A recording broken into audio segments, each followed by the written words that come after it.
সম্মানিত মুসলিমগণ, যেহেতু সারা দেশব্যাপী আনুষ্ঠানিকভাবে খুব ঘটা করে বিভিন্নভাবে প্রাসঙ্গিকতায় বেদাতের মহড়া চলছে, সুতরাং আপনাদের সামনে বেদাত প্রসঙ্গে কিছু আলোচনা উপস্থাপন করব। যদিও বিষয়টা রিপিটেড, বারবার পুনরাবৃত্ত হয়, জরুরি বিষয় সময় মতো খেয়াল করে দেওয়ার বিধান কোরআনে কারিমে রয়েছে। যাক্কির ফাইন্না যিকরা তানফাউল মুমিনিন, তুমি খেয়াল করে দাও, খেয়াল করে দিলে মুমিনদের উপকারে লাগবে। সম্মানিত উপস্থিতি, আপনারা নিশ্চয়ই জানেন আজকে সরকারি ছুটি। গতকাল রাত নিসফু শাবান মাসের মধ্যম, অর্থাৎ দিনের 14 রাতের 15, আজকে সেই দিন চলছে। সারা দেশে রাত্রে অনেক ইবাদত বন্দিগি হয়েছে। ইবাদত তার পাশাপাশি চলে বেদাত। দুটা জিনিস মনে রাখবেন, ইবাদত এবং বেদাত খুব পাশাপাশি চলে, খুব কাছাকাছি চলে। এই জন্য পার্থক্য সূচিত করে চলা সেটা মুমিনদের কর্তব্য এবং আলেমদের কর্তব্য, এই পার্থক্যটা ধরিয়ে দেওয়া। সুদ এবং ব্যবসা খুব কাছাকাছি চলে। কাফেররা বলতে ইন্নামাল বাইউ মিসলুর রিবা, বেচা কেনা এবং সুদ তো একই রকম, তাহলে এইটা হালাল হলে ওইটা হালাল হবে না কেন? ইবাদত এবং বেদাত খুব কাছাকাছি চলে, ইবাদতের নামেই বেদাত চলে, সুতরাং সেটাকে একটু পার্থক্য বুঝিয়ে দেওয়া কর্তব্য।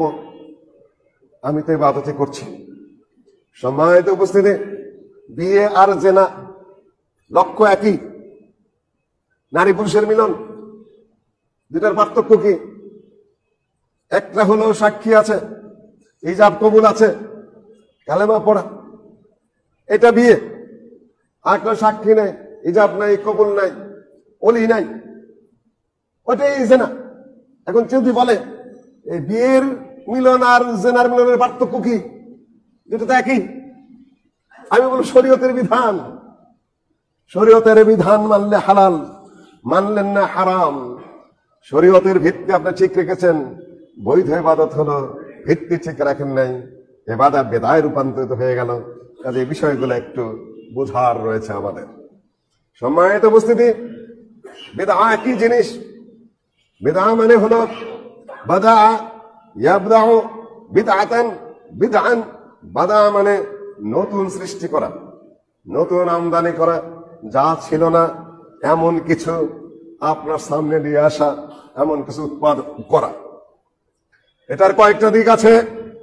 ফ্যান ছিল না, আবিষ্কার করলেন, এটা বেদাত, কিন্তু শরীয়তি বেদাত না, এটা হলো বৈজ্ঞানিক বেদাত। আমার এই আওয়াজটা বড় করার জন্য মাইক্রোফোন ছিল না আল্লাহর নবীর যুগে, পরে হয়েছে, এটা ইঞ্জিনিয়ারিং বেদাত, এটা বৈজ্ঞানিক বেদাত, এটা শরীয়তি বেদাত না। আপনার ওই যে ইলেকট্রনিক ঘড়ি আল্লাহর নবীর যুগে ছিল না, এখন চলছে, এটা শরীয়তি বেদাত না, এটা হলো কি বৈজ্ঞানিক বেদাত, ইঞ্জিনিয়ারিং বেদাত। শরীয়ত বৈজ্ঞানিকের যে বেদাত, ইঞ্জিনিয়ারিং যে বেদাত, তারপরে আপনার এগ্রিকালচারের যে বেদাত, এগুলা শরীয়তের বিষয় নয়। শরীয়তের বিষয় হলো আপনি সোয়াবের জন্য করছেন কিনা, আপনি ইবাদতের জন্য করছেন কিনা, আল্লাহর নৈকট্যের জন্য করছেন কিনা, অদৃশ্য কিছু ঘটছে এই নিয়ে আপনি করছেন কিনা।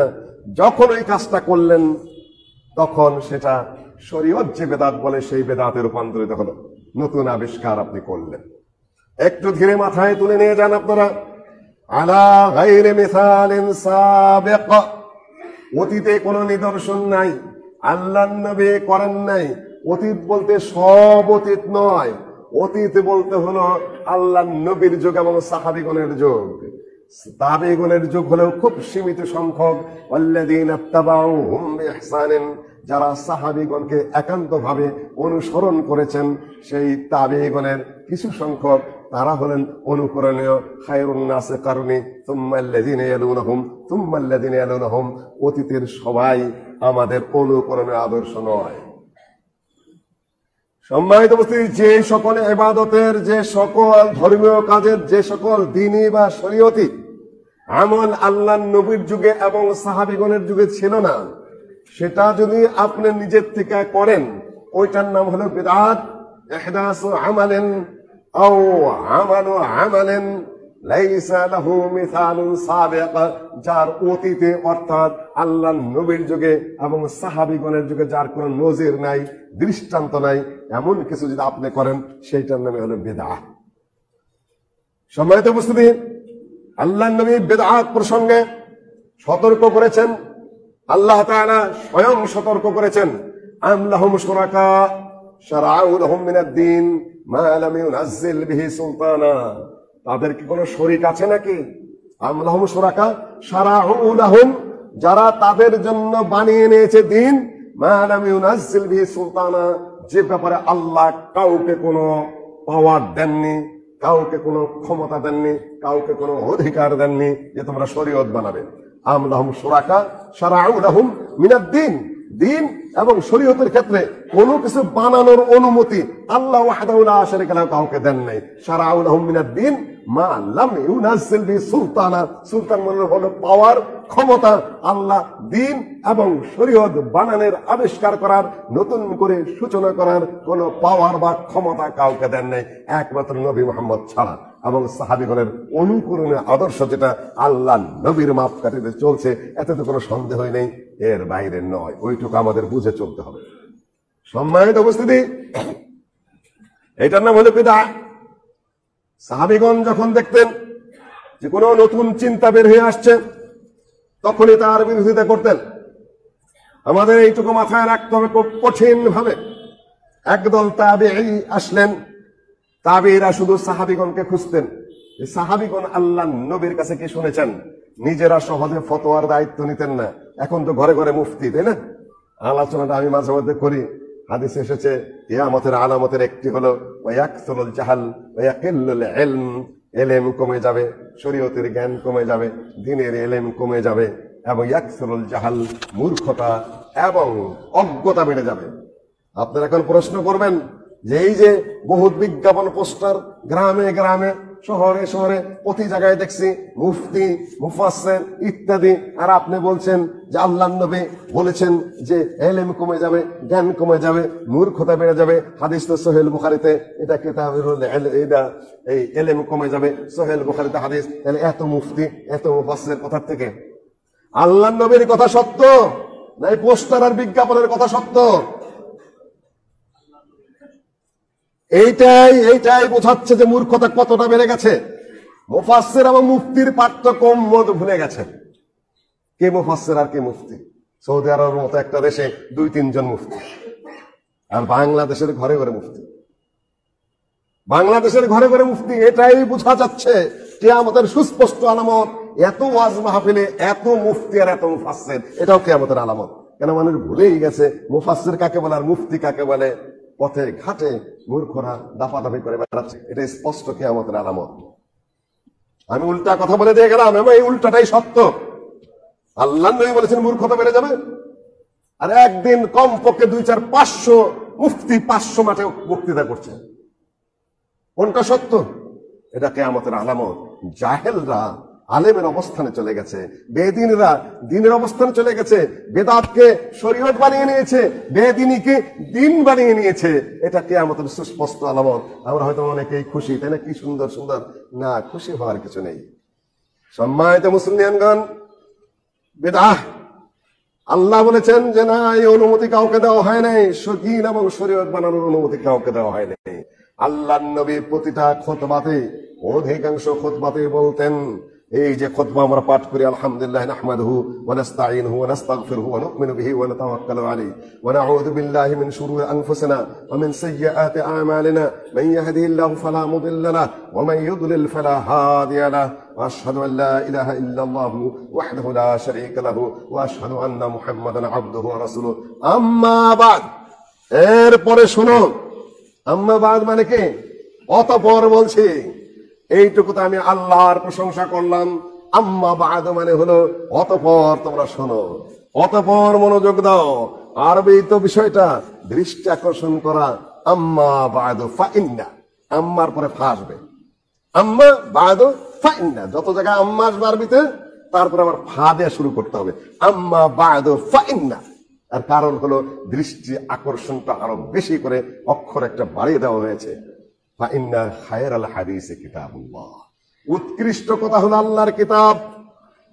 ফাইন্না খায়রাল হাদিসে কিতাবুল্লাহ ওয়া খায়রাল হাদি হাদি মুহাম্মাদিন সাল্লাল্লাহু আলাইহি ওয়াসাল্লাম, উৎকৃষ্ট আদর্শ, উত্তম নীতি, উত্তম পদ্ধতি হলো নবী মুহাম্মদ সাল্লাল্লাহু আলাইহি ওয়াসাল্লামের নীতি, পদ্ধতি এবং আদর্শ। ওয়া শাররাল উমুরি মুহদাসাতুহা, সবচেয়ে নিকৃষ্ট, সবচেয়ে খারাপ, সবচেয়ে জঘন্য বিষয় হলো দ্বীন এবং শরীয়তের মধ্যে নতুন কিছু আবিষ্কার করা। খায়রুল উমুর হলো আল্লাহর কালাম আর রাসূলের পদ্ধতি, খায়রুল পথ, উত্তম পথ পদ্ধতি হলো আল্লাহর এবং তার রাসূলের। আর সবচেয়ে খারাপ কোনটা? মুহদাসাত, বেদাত, নতুন আবিষ্কার, ইবাদতের মধ্যে নতুন আবিষ্কার, সওয়াবের নিয়তে আপনি একটা বানায় বানায় কাজ করছেন। শাররুল উমুরি মুহদাসাতুহা ওয়া কুল্লু মুহদাসাতিন বিদআহ, যাই কিছু আপনি ইবাদতের নামে, সওয়াবের নামে, শরীয়তের নামে, দ্বীনের নামে, বুজুর্গের নামে আবিষ্কার করবেন, আমল করবেন, সেইটার নামে বিদআত। কুল্লু বিদআতিন দালালাহ, আর প্রত্যেক এই নতুন আবিষ্কার এবং আমল হলো কি পথভ্রষ্টতা, গোমরাহি, আশ্রয় চলে যাবে, একেবারে আপনি চলে গেলেন ভুল পথে। কুল্লু দালালাতিন ফিন্নার, পরিণতি কি? জাহান্নাম। পরিণতি কি? আগুন। আপনি জান্নাতের জন্য ইবাদত করছেন, কিন্তু ইবাদত না বেদাত আপনি পার্থক্য করেন নাই। ইবাদত করে আপনি জাহান্নামে যাচ্ছেন, কেননা ওটা তো ইবাদত না, ওটা আল্লাহ বলেন না ইবাদত, রাসূলও বলেন না ইবাদত। আপনি তো মনের সুখে করছেন সারা রাত জেগে জেগে, ভুল পদ্ধতিতে। ফিন্নার, ঠিকানা জাহান্নাম। আল্লাহ বলে দিচ্ছেন আমি কি করব। বিসমিল্লাহির রহমানির রহিম। হাল আতাকা হাদিসুল গাশিয়া ওয়াজুহু ইয়াওমাইযিন খাশিয়া আমিলাতুন নাসিবা তাসলা নারান হামিয়া। এখানে সূরা গাশিয়াতে আবার ওই একই কথা, হাল আতাকা হাদিসুল গাশিয়া, হে নবী তোমার কাছে কি গাশিয়ার খবর এসেছে? গাশিয়া এক কথায় কিয়ামত, সুদা অনুবাদ, যেহেতু আমি আজকে কিয়ামতের আলোচনার মধ্যে নাই। হাল আতাকা হাদিসুল গাশিয়া ওয়াজুহু ইয়াওমাইযিন খাশিয়া, এই দিন অনেক চেহারা ভীত, সন্ত্রস্ত, কাঁপাকাঁপি শুরু হয়ে যাবে। হায় আমার কি হবে। আমিলাতুন নাসিবা, কাজ করতে করতে, আমল করতে করতে, ইবাদত করতে করতে হয়রান পেরেশান ছিল, ক্লিষ্ট হয়ে গেছে একেবারে। এই শীতের রাত্রে ঝিলাকুলো কান্দে নিয়ে যে কি না কি করেছে। মেহনত কম করে নাই, নামি দিন মেহনত। আমিলাতুন, আমি নাম বলছি না, সোজা সহজ হাদিসের পথে চলে আমল করেন, আল্লাহ কবুল করে নেবেন ইনশাআল্লাহ। আকলমন্দের জন্য ইশারাই যথেষ্ট। আমিলাতুন নাসিবা, আমল করতে করতে, কাজ করতে করতে, রাত জাগতে জাগতে, শীত পোহাইতে পোহাইতে, আপনার রোদ্রের মধ্যে ঘুরতে ঘুরতে, মানুষের দ্বারে দ্বারে কথা বলতে বলতে, দাওয়াতি কাম করতে করতে, আপনি নফল সব করতে করতে নিজেকে হয়রান পেরেশান ক্লিষ্ট করে ফেলেছেন, ঘরমাক্ত হয়ে গেছেন। তাসলা নারান হামিয়া, আল্লাহ বলেন ও জাহান্নামে যাবে। আমি কিছু বলছি না, আল্লাহ নবী আগে বললেন কুল্লু দালালাতিন কুল্লু মুহদাসাতিন বিদআহ ওয়া কুল্লু বিদআতিন দালালা ওয়া কুল্লু দালালাতিন ফিন্নার। আল্লাহ নবী বলে দিলেন, এখানে আল্লাহ স্বয়ং বলে দিচ্ছেন, বহুত আয়াতে এগুলা রয়ে গেছে। ইয়াউমা তাবিয়াদু ওয়ুজুহ ওয়া তাসওয়াদু ওয়ুজুহ, এই দিন অনেক চেহারা উজ্জ্বল হবে, অনেক চেহারা কালো হয়ে যাবে। ইমাম ইবনে কাসির এটা তাফসীর করেছেন, বহুত বিদআতীদের চেহারা কালো হয়ে যাবে। এত আমল করে এসেছে, এত কাজ করে আসলাম, হায় হায় এখন কি কিছুই তো আমার যুক্ত হয় নাই, বরং মাইনাস পয়েন্ট যে যোগ হয়েছে, বাতিল হয়ে গেছে। ওইটুকু না করলেও বাঁচতে পারতাম। যেরকম এই যে এখন পরীক্ষা চলছে, ভর্তি পরীক্ষা, ছাত্র মনের সুখে খালি টিক দিয়ে এসেছে, মনের সুখে টিক দিয়ে এসেছে, দেখে যে যোগের জায়গায় মেলা কম পড়ে গেছে। আমি তো ঠিকই চিহ্ন দিয়েছিলাম, নাম্বার গেল কই। বাবা তুমি যে মাইনাসের যেখানে ভুল জায়গায় টিক না দিতে, আসল যা শুদ্ধ ওইটুকুর মধ্যে খালি টিক দিলেও তুমি হয়তো পাস করে যেতে, কিন্তু ভুল জায়গায় মনের আনন্দে টিক দিয়া যা নাম্বার পাইছিলা তার থেকে মাইনাস পয়েন্টে যায় কম হয়ে তুমি ফেল করে গেছো। কাজে মনের আনন্দে নিজের থেকে বানাই ইবাদত করবেন না, এটা মারাত্মক মাইনাস পয়েন্ট, ইবাদত বাতিল করে দেয়। কোরআন দ্বারা প্রমাণিত, এটা হাদিস দ্বারা প্রমাণিত, পৃথিবীর নিয়ম তাই। আমি প্রশ্ন করেছি যেটা, তুমি হয় বুঝা সত্যটা জবাব দাও, সঠিকটা জবাব দাও, না হলে তুমি খাতার মধ্যে খামাখা পাগলামি করে এসেছো কেন? এক্সামিনারকে তুমি বিরক্ত করছো কেন? রুলস এর বাইরে তুমি চলে যাচ্ছ কেন? কাজেই মাইনাস পয়েন্ট না থাকলেও তো পারতো, তাই না? এছাড়া ভুল জায়গায় টিক দিছে, আচ্ছা দিছেই আরো এটার সাথে বেদাতের মিল আছে, খাতার মধ্যে বেদাত করে আসছে নাকি, পরীক্ষার খাতার বেদাত, ওখানে গুনাহ নাই। একটা উদাহরণের জন্য আপনাকে বললাম, শুধুমাত্র বোঝার সুবিধার্থে বেদাতের আমল যে নষ্ট হয় তার একটা প্রকৃষ্ট উদাহরণ হলো আমাদের এই ভর্তি পরীক্ষায়, বিশেষ পরীক্ষার ইত্যাদি ইত্যাদির মধ্যে আছে। ভুল জায়গায় টিক দিবেন, শুধুমাত্র ওইটুকু যাবে না, যা পেয়েছেন সেখান থেকে কাটা যাবে, যোগ ফলে বিয়োগ এসে যাবে। ভালো হয় বুঝে নিবেন, সকলকে বহু কিছুর সাথে বহু কিছুর মিল আছে। আল্লাহর কালাম বলছেন, রাসূলের হাদিসে বলছে, কিয়ামতের দিন আমল করা সত্ত্বেও তাবিয়াদ্দু উজু ওয়া তাসওয়াদ্দু উজু। সূরা আল আহজাব করে দেখুন। পৃথিবীতে আমল টামল ভালোই করে গেছে, বিভিন্ন দল পার্টি করেছে, তারপরে বিভিন্ন হুজুরের আকাবেরিন হযরতের মুরিদ হয়ে যা তা করে গেছে। কিয়ামতের মাঠে যখন উপস্থিত হবে তখন কে ঘটনা কি, আমল গেল কোথায়, কি হলো কি? তখন বলবে, ইন্না আতানা সাদাতানা ওয়া কুবারানা ফাআদাল্লুনা সাবিলা। আমরা পৃথিবীতে আতানা সাদাতানা, আমাদের রাজনৈতিক নেতৃবৃন্দ হলো সাদা, কুবারা হলো ধর্মীয় নেতৃবৃন্দ, আকাবেরিন হযরত।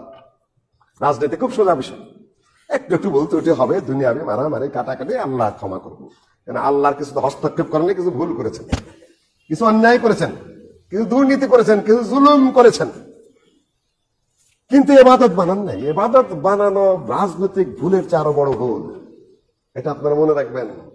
ইবাদতের মধ্যে হাত দিতে যাবেন না, কখনোই না। এটা ইত্তেবা, অনুসরণ করবেন, কাজ করবেন, যা আছে তাই সলিড নাম্বার, অঙ্কের মতো নাম্বার পেয়ে আপনার মা চলে যাবেন জায়গা মতো। এখানে ভেজাল করতে যাবেন না। ইন্না আতানা সাদাতানা ওয়া কুবারানা ফাআদাল্লুনা সাবিলা, আমাদেরকে তারা পথভ্রষ্ট করেছে। এখানে একটা প্রশ্নের উত্তর আপনাদের সামনে আসবে, হুজুররাই তো বানায়, আপনার চেয়ে অমুক হুজুর কম নাকি? অমুক হুজুর মুফতি, অমুক হুজুর মুফাসসির, অমুক হুজুর মুফাসসির, অমুক হুজুরের সময় কত লক্ষ লোক হয়, আর আপনার সবাই কয়জন হয়? আউযু বিল্লাহি মিনাশ শাইতানির রাজিম। কার সবাই কয়জন লোক হইল এই নিয়ে পৃথিবী থেকে যায় আসে? কোরআনের দলিল আছে কিনা, হাদিসের দলিল আছে কিনা? ওই বিশাল মহড়ার তো প্রয়োজনই নাই। আপনি কোরআন এবং হাদিস একজন ভালো আলেমের কাছ থেকে বুঝে নিবেন, না হলে আপনি শিখবেন।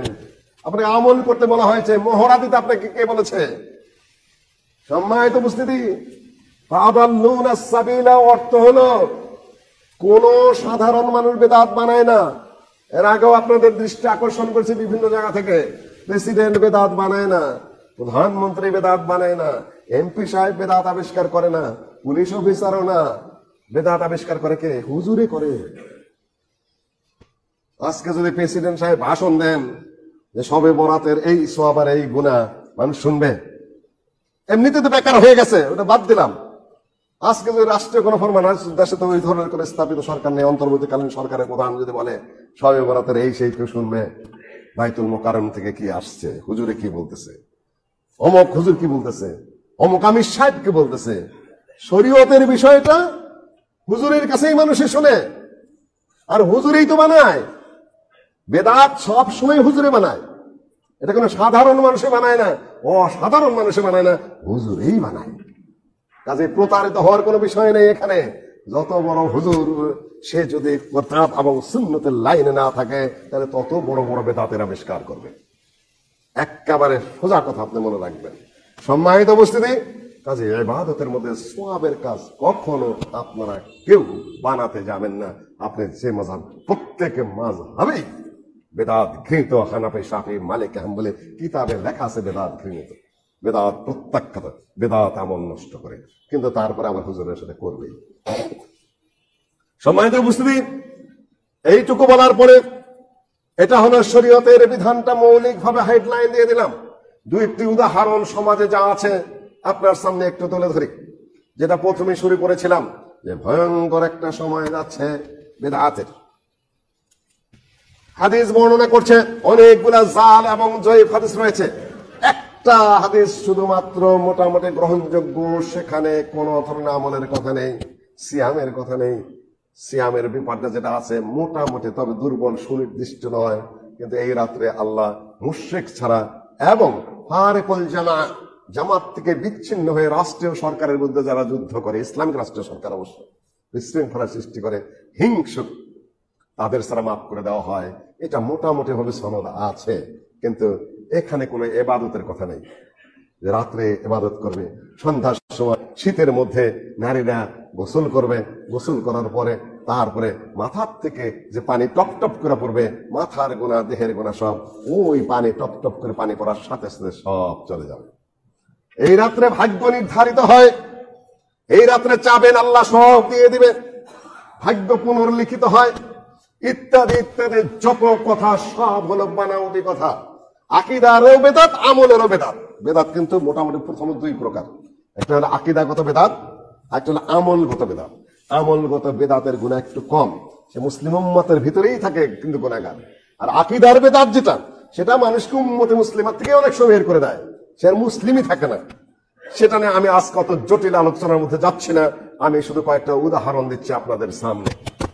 এই রাত্রে বা দিনে কোন ইবাদতের সুস্পষ্ট কোন হাদিস নেই, তার সাথে আবার যুক্ত করেছেন পটকা ফুটানো। বর্তমান সরকারকে ধন্যবাদ দেব, 31st নাইটে, যেটা পাশ্চাত্যের জঘন্যতম একটা বিষয়, কিন্তু তারা ঘরে ঘরে পটকা ফুটায় না। আমেরিকা, ব্রিটেনরা যত জাহেলিয়াত হলো আমাদের দেশে, তাদের নির্দিষ্ট জায়গা আছে যেখানে তারা পটকা ফুটাবে। এয়ারপোর্টে যাবেন, নির্দিষ্ট জায়গা আছে যেখানে বিড়ি খাবে। যেখানে বিয়ে শাদীর জন্য আলাদা কমিউনিটি সেন্টার আছে, সেখানে তারা বাজনা বাজাবে। কিন্তু মুসলিমরা এতই জাহেল, এতই গবেট, এতটা গর্ধব, এতটাই বাজে মানসিকতা, রাত্রে ধরুম ধরুম করে বিবাহের বাজনা বাজাইতেছে। আহম্মদ, তোমার এতটুকু জ্ঞান নাই যে তোমার বাসার পাশে আরেকটা বাসায়, সেখানে রুগী আছে, সেখানে বুড়া বুড়ি আছে, হার্টের রুগী আছে, পরীক্ষার্থী আছে, পরের দিন আবার অফিস খোলা, অফিসে যাইতে হবে, তার জরুরি কাজ আছে, ড্রাইভার সঙ্গে ঘুমাবে, সকালে তার গাড়ি চালাইতে হবে, অ্যাক্সিডেন্ট করবে, তার তো ঘুমের প্রয়োজন আছে। তুমি কোন আক্কেলে, কোন বুদ্ধিতে, কোন কমন সেন্সে এই ধুরুম ধুরুম হুরুম করে মাটি কাঁপায় কাঁপায় তুমি বাজনা বাজাইতেছে? আমার ঘরে আমি বাজাইতেছে। আরে বেটা, তোর ঘরে তুই বাজা, তোর আওয়াজ আরেকজনের ঘরে যাবে কেন? আক্কেলকে হাঁটুর মধ্যে নেমেছে তোমার?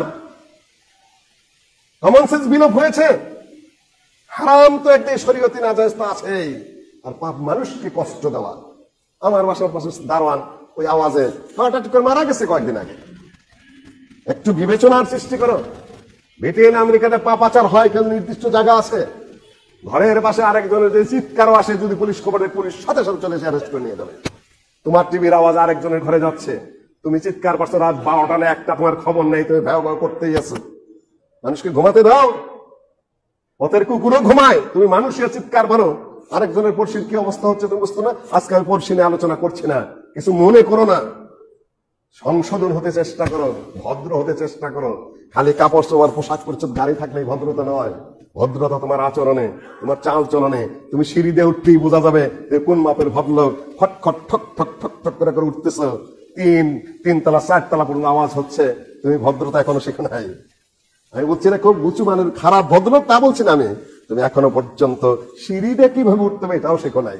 আজকে এটা আমার আলোচনার বিষয় নয়, অন্যদিন ইনশাআল্লাহ প্র্যাকটিক্যালি আদব আখলাক নিয়ে যেদিন কথা বলবো, হাদিসের কেতাবগুলা কেতাবের আদবে পড়া, আমাদের ওগুলো আমরা খেয়াল করি না, আসলে একটু কঠিন হয়ে গেল, আসলে আমরা খেয়াল করি না। এই যে সাউন্ড পলিউশন, এই যে আপনার সাউন্ড পলিউশন, একদিকে এয়ার পলিউশন, আওয়াজগুলা কানের মধ্যে তীরের মতো ঢুকে, এই যে আপনার হাইড্রোলিক লাগায় রাখছেন প্রত্যেক গাড়ির মধ্যে, প্যাঁ করে বাজাইছেন, দেখতেছেন আপনি ওখানে সিগন্যাল পড়ে আছে লাল, যাবে না গাড়ি, তাহলে আপনি কেন প্যাঁ করে বাজাইতেছেন? আপনি কি ব্যাককেল নাকি?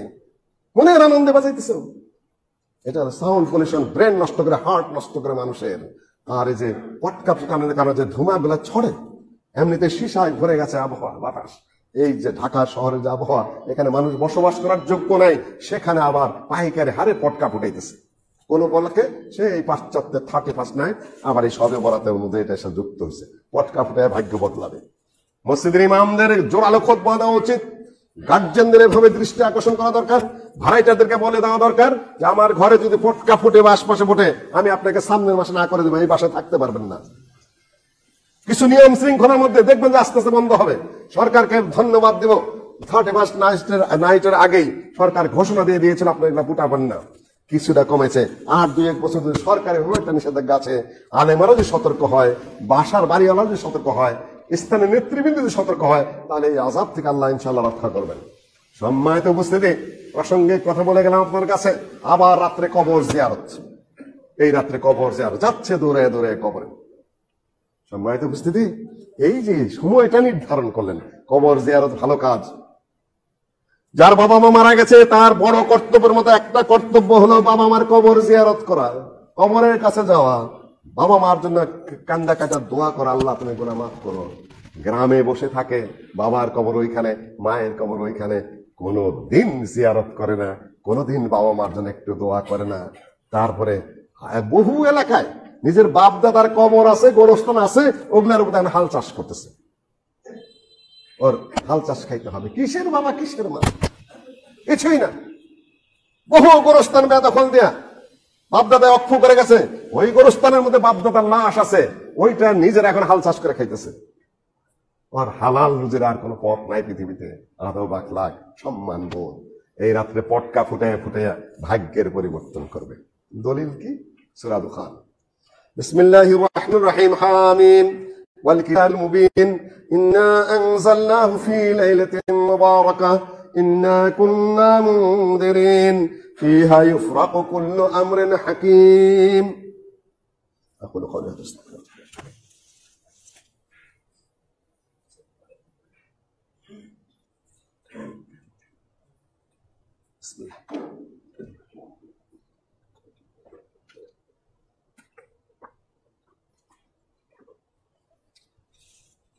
সূরা দুখান। হামিম, আল্লাহ ভালো জানেন এই হার অর্থ কি, মিমের অর্থ কি। আল্লাহ নবীও তাফসীর করেন নেই, আল্লাহ করেন নেই, সুতরাং আল্লাহ বাহুল্য তাফসীর করতে যাব না। হার অক্ষরের মান কত, মিম অক্ষরের মান কত, কাফের মান কত, এটাকে সংখ্যাবাচক তাফসীর বাহুল্য কথা, বাজে কথা। আপনাকে সংখ্যা দিয়ে তাফসীর করতে কে বলেছে? বিসমিল্লাহির রহমানির রহিম মানে 786, এটা আরেক জঘন্যতম বেদাত। আলেফের মান এত, বার মান এত, তার মান এত, পরবর্তী বেদাতি তাবিজ আলারা বানাইছে এটা, সেটা বিসমিল্লাহির রহমানির রহিম জায়গায় 786 লিখে রাখতেছে। খুবই নিকৃষ্ট নিম্নমানের বেদাত। আর সংখ্যাবাচক তাফসীর যেগুলা, এই আয়াতের মান এত, এই সংখ্যা এত, এই হিসাবে এই হয় সেই হয়, বাহুল্য বেদাতি তাফসীর এগুলা। আপনি কোরআনের তাফসীর কোরআন দিয়ে করবেন, না হলে হাদিস দিয়ে করবেন, না হলে কি হাদিস দিয়ে করতে কোরআনের সাথে সাথে সাহাবীগণ কি তাফসীর করেছেন ওই তাফসীর। ইমাম বুখারী সেদিন সহিহুল বুখারী দর্স হলো, ডক্টর মুজাফফরের মাদ্রাসায় নিয়ে গেল। নিয়ে যাওয়ার পরে ওই ওয়ানাদাউল মাওয়াজিন আল কিসত, ইমাম বুখারী সহিহুল বুখারীর কিতাবুত তাওহীদ শেষ হাদিসের মধ্যে এই আয়াতটা নিয়ে এসেছেন, ওয়ানাদাউল মাওয়াজিন আল কিসত। সম্মানিত উপস্থিতি, এই আয়াতের তাফসীর কি হবে? ইমাম বুখারী তাফসীর জানেন না, নিজের থেকে 10টা কিসসা বলতে পারতেন না। কি বললেন? ক্বালা মুজাহিদ আল কিসত মানে কি? মুজাহিদ কে? ইবনে আব্বাস রাদিয়াল্লাহু তাআলা আনহু ছাত্র তাবেঈ। আর মুফাসসিরদের প্রধান কে? ইবনে আব্বাস রাদিয়াল্লাহু তাআলা আনহু। কেননা ইবনে আব্বাস রাদিয়াল্লাহু তাআলা আনহু যেহেতু সর্বশ্রেষ্ঠ মুফাসসির সাহাবী, তার ছাত্র, তার মাধ্যমে তাফসীর এসেছে, তাহলে কোন তাফসীর উত্তম? ইমাম বুখারী বলেন ক্বালা মুজাহিদ, মুজাহিদ বলেছেন তাফসীর মানেই হলো আপনি আরেকটা কোরআন আয়াত নিয়ে আসবেন, আরেকটা হাদিস নিয়ে আসবেন। না হলে সাহাবী কি বলেছেন, ইবনে আব্বাস সহ অন্যান্য সাহাবীরা কি বলেছেন, না হলে তাবী কি বলেছেন। এইটাই নিয়ম। কুল্লামা কানা কাউলুকা ইলা সালাফি আকরাব কানা কাউলুকা আলা ওয়া আফদাল। আপনার কথা সালাফে সালেহিনের সাথে, সাহাবীগণের সাথে যত যুক্ত করতে পারবেন, তাবীদের সাথে যত যুক্ত করতে পারবেন, আপনার কথার মূল্যায়ন কত হবে শরীরে দেখতে। আর আমার মূল্যায়ন কি? পাগড়ি কিভাবে বান দিল, কতটা আতর আছে, কি পরিমাণ স্লোগান দিল, কি পরিমাণ প্রচারণা হলো, চেহারাটা কত সুন্দর, গলার আওয়াজ কোন ধরনের, এগুলা কোনো বিষয়ই না শরীয়তের। শরীয়তের বিষয় আল্লাহ কি বলেছেন, আরেকটা আয়াতের মধ্যে কি এসেছে, আরেকটা সহিহ হাদিসে কি এসেছে, সাহাবীগণ কি তাফসীর করেছেন, আর তাবেঈগণ সাহাবীগণের কাছে কি তাফসীর করেছেন। ইমাম বুখারী বলছেন ক্বালা মুজাহিদ, মুজাহিদ বলেছেন তাফসীরে এই। তার মানে কি তাবির তাফসীর। আমার আপনার এই প্রচলিত কথাবার্তা নয়, যতটা তাদের সাথে সম্পৃক্ত করবেন সহিহ সনদে, ততটা আপনার কথা মূল্যবান, অন্যের কথার কোনো ভ্যালু নেই, মূল্য নেই। এর শরীয়তের সিস্টেম। সিস্টেমে ফিরে আসতে হবে আপনাকে। সিস্টেমের বাইরে চাপাবাজি করছেন, ওয়াজ মাহফিলের অধিকাংশ নিয়ম লঙ্ঘন করছেন, ভুল পদ্ধতিতে যা মনে আসছে করছেন। কুরসি নিয়ে আলোচনা করতে হাসিনা আর কুরসি নিয়ে টানানো শুরু করেন। ওগুলো বিষয়ে অবশ্যই জুলুমের ক্ষেত্রে আলোচনা করবেন, কিন্তু তাফসীর তো না, কোনটা কোনটার সাথে লাগিয়ে দিচ্ছেন। এইটা হলো আহলে হাদিসের পদ্ধতি। সালাফে সালেহিন মানে কি? আমাদের কথা কোরআনের কথা, আমাদের কথা হাদিসের কথা, আমাদের কথা সাহাবীগণের বিবরণ, আমাদের কথা তাবিনের সূত্র চ্যানেল ধরে কথা, না হলে আপনার কথার মূল্যায়ন কি? ওইটাই তো আমরা বলতে চাই।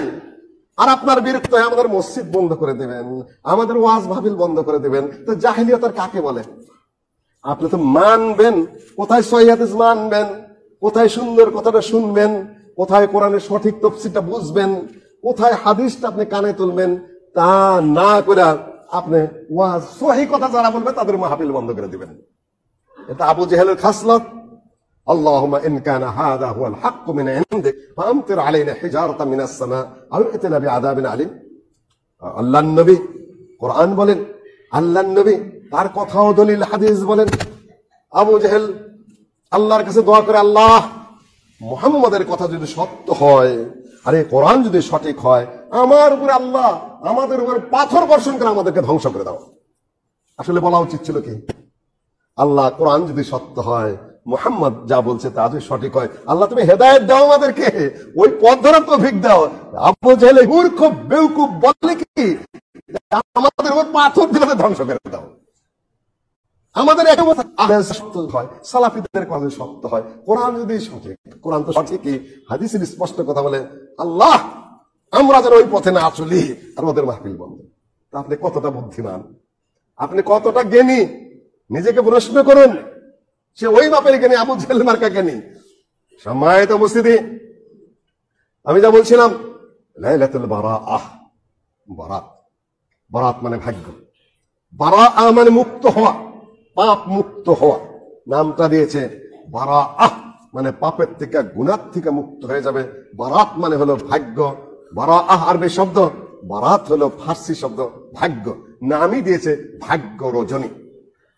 কোরআনে কারীমের আয়াত দিয়ে দলিল দিচ্ছে, হামিম ওয়াল কিতাবিল মুবিন। হামিম, হামিম নিয়ে একটু তাফসীরের দিকে চলে গিয়েছিলাম।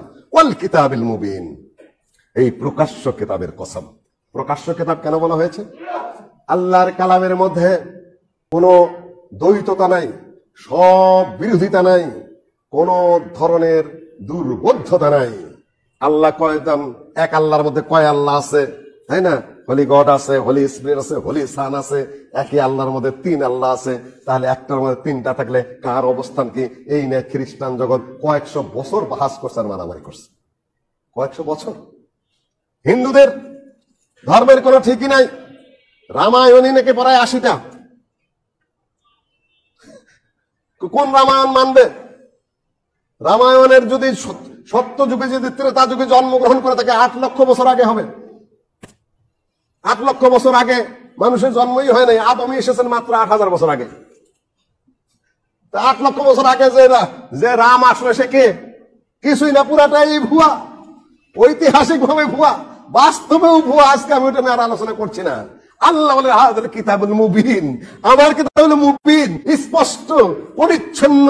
ঐতিহাসিক কোনো সমস্যা এখানে, ভৌগোলিক কোনো সমস্যা নাই, জন্মের কোনো সমস্যা নেই এখানে, একটা আরেকটার সাথে কোনো দ্বৈততা নাই, দ্বিমত নাই, সেলফ কন্ট্রাডিকশন কোথাও নাই। প্রত্যেকে ধর্ম কথা খুলে দেখুন, খালি সেলফ কন্ট্রাডিকশন, সব বিরোধী বাজে কথা, অনৈতিহাসিক কথা, কথায় ভরা। এটা হামিম ওয়াল কিতাবিল মুবিন, আমরা এই স্পষ্ট কিতাবের কসম দিচ্ছি। কে করছে? স্বয়ং ইন্নাল্লাহু ফি লাইলাতিল মুবারাক। আমরা অবতীর্ণ করেছি একটি বরকতময় রাতে। সেই বরকতময় রাত কোনটা? ইন্না আনজালনাহু ফি লাইলাতিল কদর। লাইলাতুল কদর খায়রুম মিন আলফি শাহর তানাজ্জালুল মালায়েকাতু ওয়ার রূহ। শেষ পর্যন্ত বলেন কোনটা? লাইলাতুল কদর। লাইলাতুল কদর কি মাসে? শাবান মাসে না শাওয়াল মাসে? এই যে রমাদান আসতেছে, তাই না? শাহরু রমাদান আল্লাযী উনজিলা ফীহিল কুরআন। রমাদান মাস এমন এক মাস যে মাসে কোরআন অবতীর্ণ হয়েছে। এটা মাস বাকারাতে এক আয়াতের সাথে আরেক সূরার সাথে আপনি মিলিয়ে নিয়ে তাফসীর করুন। তাহলে আপনি শাবান মাসে কোরআন নাযিল হলো কোথা থেকে? তাহলে ইন্না আনজালনাহু ফি লাইলাতিন মুবারাকা, আমি এই কোরআন অবতীর্ণ করেছি একটা বরকতময় রাতে। সেটা কি শাবান মাস না রমজান মাস? শাবানের 15 তারিখ না লাইলাতুল কদর রমাদানের? দেখুন কোথাকার কথা কোথায় নিয়ে এসেছে বেদাতীরা। ফি লাইলাতিন ওয়াইন্না কুন্না মুনদিরিন ফিহা ইউফরাকু কুল্লু আমরিন হাকিম। সুনির্ধারিত সুস্পষ্ট সিদ্ধান্তগুলো এই রাতে বন্টিত হয়। সেটা কোন রাত? লাইলাতুল কদর। সেটা কিভাবে নিয়ে এসেছে এখানে? ইমাম ইবনে কাসির বলেছেন, যারা এই আয়াত দ্বারা প্রমাণ করতে চায় লাইলাতুন নিসফি মিন শাবান, শাবান মাসের মধ্যরাত্রি, ফাকাদ আবআদান নাজআহ, সে ব্যক্তি তার এই ঘাসের জায়গা যেখানে আছে, আরবের মানুষ এই ছাগল চড়ায়, উট চড়ায়, দুম্বা চড়ায়, তাই না? সে মরুভূমিতে ঘুরে যেখানে একটু মরুদ্যান আছে ওইখানে ছাগল উট নিয়ে যায়। ইবনে কাসির বলেছেন, যে ব্যক্তি বলতে চায় যে এই লাইলাতুল মুবারাকাতে শাবান মাসের মধ্যে, সে ব্যক্তি তার এই গরু ঘোড়া ছাগল দুম্বা ওইখানকার বাদ দিয়ে মরুভূমিতে নিয়ে গেছে।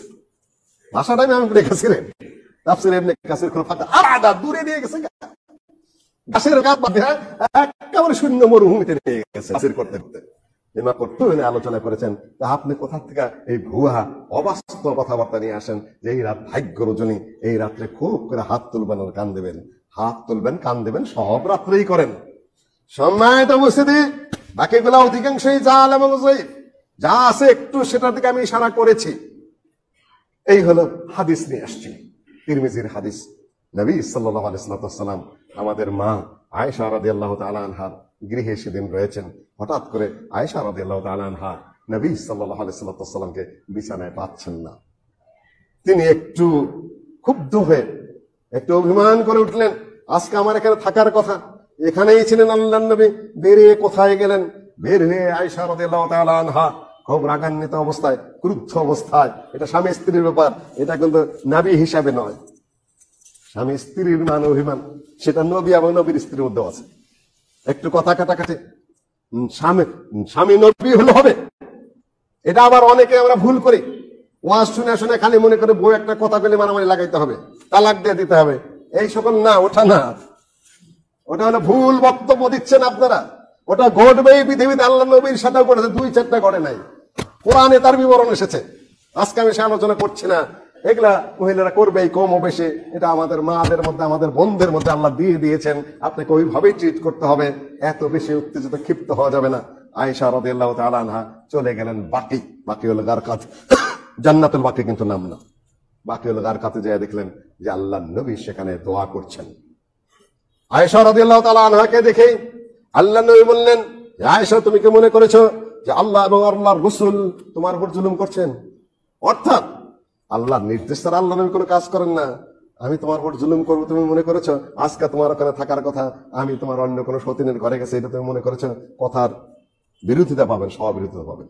আজকের রাত্রে এত সংখ্যক মানুষকে ক্ষমা করে দেওয়া হয়, কালব গোত্রের যত দুম্বা আছে, যত ছাগল আছে, সেই ছাগল বা দুম্বা গুলার গায়ে যত লোম আছে, অত পরিমাণ মানুষের গুনাহ ক্ষমা করে দেওয়া হয়। লা হাওলা ওয়ালা কুওয়াতা ইল্লা বিল্লাহ, ওরা সুবহানাল্লাহ পড়বে, আপনি ইন্না লিল্লাহি নাউযুবিল্লাহ জাফর পড়েন, কিন্তু তিরমিজিতে বিবরণটা আছে।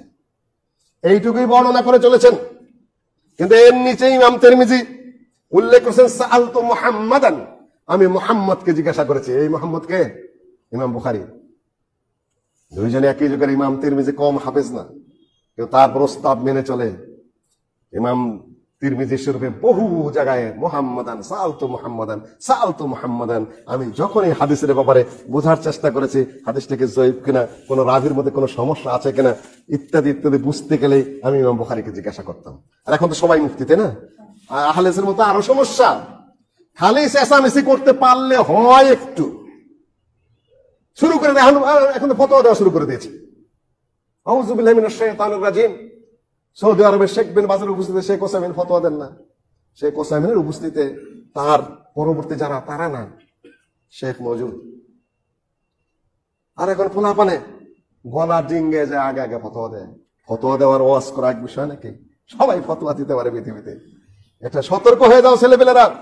এখন দেখছি সবাই ফতোয়া দেয়, কি যে বলতেছে আল্লাহ ভালো জানে। তোমার জন্য বলা বৈধ নয়, তোমার কাছে ডাক্তারের সার্টিফিকেট নাই, তবে ওই খালি এমবিবিএস হলেও তাকে প্রেসক্রিপশন দিতে দেওয়া হয় না এখন। সিনিয়র ডাক্তারের লাগে দ্বারা তার আরো ফতোয়ার ক্ষেত্রে বলছি, অন্য দাওয়াতের ক্ষেত্রে আমি বলছি না, কোরআন হাদিসের বিবরণের ক্ষেত্রে আমি বলছি না, ওগুলো করবেন, কিন্তু ফতোয়া নো। এটা খুব হাই লেভেলের সর্বোচ্চ আলেমের কাজ। এখন গ্রামে গঞ্জে যে লেখাপড়া জানুক না জানুক, পাবলিকে কাগজ দিতেছে, ধুম ধুম করে ফতোয়া দেওয়া যাইতেছে। সম্মানিত উপস্থিতি, ইমাম তিরমিজি বলছেন আমি মুহাম্মদকে ইমাম বুখারীকে জিজ্ঞাসা করেছি। ইমাম মুসলিমও বলেছেন আমি বুখারীকে জিজ্ঞাসাকরেছি। কাফফারাতুল মাজলিস দোয়া যেটা, সুবহানাকাল্লাহুম্মা ওয়া বিহামদিকা আশহাদু আল্লা ইলাহা ইল্লা আনতা আস্তাগফিরুকা ওয়া আতুবু ইলাইক। ইমাম মুসলিম বলেন যে আমি যখন ইমাম বুখারীর কাছে আমার এই সনদটা উল্লেখ করে বললাম এই হাদিসটা কতই না সুন্দর, ইমাম বুখারী কানে কানে বললেন, মুসলিম তুমি তো বলতে সুন্দর, কিন্তু এখানে সনদে কাটা আছে মালুল। ইমাম মুসলিম কেঁপে উঠেছেন তখন, হায় হায় আমি রোগ ধরতে পারি নাই, কোন জায়গায় ইমাম বুখারী অন্য সনদ যেহেতু শুদ্ধ, তো আর এটা নিয়ে কথা বলে না, উস্তুর মাসাতাহুল্লাহ। যখন ইমাম মুসলিম যখন বারবার বলা শুরু করলেন, তখন ইমাম মুসলিম যে হাদিসের সনদটা শুদ্ধ মনে করেছেন সেটাতে কোন গায়ে কাটা, ওইটা ইমাম বুখারী ধরাই দিলেন। আর বললেন যে দাঁড়ানি কব্বিল রিজলিক, আপনার পাটা একটু বাড়াইয়া দেন, কপালে না আপনার পায়ে চুমা দিতে চাই আমি। কত বড় ইমাম বুখারী! ইমাম মুসলিম স্বীকার করেন, ইমাম তিরমিজি বলেন, আর আমরা সবাই আল্লামা। আউযুবিল্লাহ। জাহেলাত যে বেড়ে গেছে, মূর্খতা যে বেড়ে গেছে, এটা তার আরেকটা প্রকৃষ্ট আলামত। কেউ দাওয়াতি কাজ করবেন, ওটা মুসলিম তুমি সব দরজা বন্ধ করে দিয়ে দিচ্ছ, না না না, আমি দাওয়াতি কাজ করবেন, সহজ সরল কথা বলবেন, মাসালা মাসাইল যা প্রসিদ্ধ সেগুলো আলোচনা করবেন, কিন্তু জটিল কিছু আসলে ফতোয়া না। সম্মানিত উপস্থিতি, আমি ইমাম তিরমিজি বলেন ইমাম বুখারীকে আমি জিজ্ঞাসা করলাম, ওই তিরমিজির মধ্যে আছে, তিনি বললেন যায়ীফ। কেন যায়ীফ? সনদের দুই জায়গায় কাটা আছে। তিরমিজি তুমি ভালো করে খেয়াল করে দেখো, এই জায়গায় কাটা আছে, এই জায়গায় কাটা আছে। উনি ওনাকে দেখেন নাই, এই রাবি যার কাছ থেকে বর্ণনা করেছে তার সাথে তার দেখা হয় নাই, এই রাবি তার যিনি বর্ণনা করেছেন তার ওস্তাদের সাথে দেখা হয় নাই। সনদ তো দেখতে পরিষ্কারই দেখতে পাচ্ছ, মানুষে বলা বলি করছে, কিন্তু ইমাম তিরমিজি সেটা মেনে নিয়েছেন। ওই রেওয়ায়াতটুকু তো বললেন, কিন্তু ওই যে ত্রুটিটা যে বর্ণনা করে দিলেন, ওটা তো আপনি লুকায়ে ছাপিয়ে যাচ্ছেন। আরো সমস্যা আছে। যদি আয়েশা রাদিয়াল্লাহু তাআলা আনহা মনে করে থাকেন যে আল্লাহর নবী তার কোন সতীনের ঘরে আছেন, তাই গোরস্থানে যাবেন না সতীনের ঘরে টোকা দিবেন? সতীনদের ঘরে টোকা দিবেন, গোরস্থানে যাবেন কি করতে এই রাত করে একজন মহিলা মানুষ? প্রশ্নই ওঠে না। গোরস্থানে একেবারে দূর কাছে না।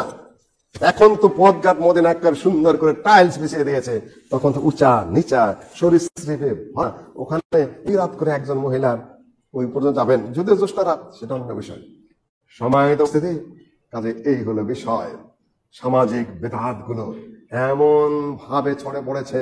আজকে যেহেতু আমার টাইম শেষ, আমি আর উপমা উদাহরণ আপনাকে দিয়ে যেতে চাই না। এই কোরআন খতমের যে বেদাত, কবর জিয়ারতের যে বেদাত, এই দাওয়াত খাওয়ানোর বিভিন্ন ধরনের যে বেদাত, ইত্যাদি ইত্যাদি, কবর জিয়ারতের যে বেদাত গুলা, 40 বেদাত, একাদশের বেদাত, কত প্রকারের বেদাত যে আমরা বানিয়েছি, শুধু একটা ভয় দেখা যায় আপনাদের কাছে, কিয়ামতের দিন নবী সাল্লাল্লাহু আলাইহি ওয়াসাল্লাম সবার আগে চলে যাবেন, আনা ফারাতুকুম আলাল হাউদ, আমি হাউদে কাউসারের ওখানে সবার আগে পৌঁছে যাব। লিডারকে আগে থাকতে হবে। আল্লাহ নবী সবসময় আগে থাকতেন। সমাজে কোনো বিপদ হয়েছে, সাহাবীগণ দৌড়িয়ে গেছেন, দৌড়িয়ে যায় দেখেন যে আল্লাহ নবী আগেই যায় উপস্থিত। হাদিস না সহিহ হাদিস, চিৎকার পারছে একটা বিপদ হয়েছে, সাহাবীগণ বলে আমরা দৌড়ে গেলাম দ্রুত গতিতে, যে দেখে যে আল্লাহ নবী আমাদের আগেই যায় উপস্থিত। আল্লাহ নবী পিছিয়ে পড়তেন না। যখন সে যুদ্ধের মাঠে আগে আগে, মানুষের বিপদে আপদে আগে আগে, ঠিক আল্লাহ নবী বলেছেন যে আমি কবর থেকে সবার আগে উঠব। আল্লাহ নবী আগে জান্নাতের, আল্লাহ নবী আগে যাবেন, সেটাও আল্লাহ নবী। আর বলছেন তোমাদের বিপদের দিনেও আমি আগে থাকবো, আমাকে পাবে। 3 জায়গায়, এক জায়গায় তো পাবেই, ওই আলোচনা যাচ্ছে না। আনা ফারাতুকুম আলাল হাউদ, আমি কিয়ামতের দিন সবার আগে, তোমরা প্রস্তুত হওয়ার আগেই আমি কাউসারের ওখানে উপস্থিত থাকবো। 50,000 বছর মাথার উপর সূর্য, এই মাটিটা প্রস্তুত করা হয়েছে। তাপে পিপাসায় যখন মানুষ অস্থির, এক ফোঁটা পানির জন্য খুব কাতর হয়ে পড়বে, আল্লাহ নবী বলেন, আমি সবার আগে হাউজে কাউসারে বসে থাকবো, কাআদাদিন নুজুম, লক্ষ লক্ষ তারকার মতো আমার এই পেয়ালাগুলা উজ্জ্বল হয়ে থাকবে, তার মধ্যে পানিও থাকবে আহলা মিনাল আসাল ওয়া আবিয়াদু মিনাল লাবান, দুধের চেয়েও ধলা সাদা, মধুর চেয়েও মিষ্টি সেই শরবত। আমার উম্মতকে আমি পানি পান করব, একবার যদি আমার হাত থেকে কেউ এই পেয়ালায় পানি পান করে 50,000 বছরের কিয়ামতের মাঠে তার পানি বিফল হবে না।